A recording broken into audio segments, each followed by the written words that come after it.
जे सरदार भरा पुछना होंगे ना कि साडा इतिहास की है, मारा जे जिगरा करके सुनो बाबे, जेड़े लोग कह देते हैं भी सरदार जी, सरदार शब्द सरदारी का मतलब की है। किसी ने पूछे कि कोई दुनिया की ऐसी कौम है जिन्हें सब घट उम्र च अपने बच्चे शहीद कराए हो? कहते हाँ, कौन? कहते सिख कम्युनिटी जिन्हें 7-7 साल के भी बच्चे शहीद कराए। उस तो बाद एक किसी बंदे ने उठ के किया, कहते फिर की है? कहता एक जंग के साढ़े 3 साल के भी शहीद होए हैं। फिर किसी सिख ने उठ के आवाज दी, कहता तू 3 साल की गल करदा?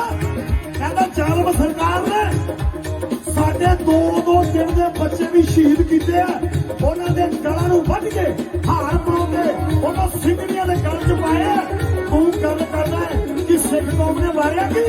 और सिख इतिहास वर्गा ना दुनिया में इतिहास होया ना कोई कर सकता बाबा।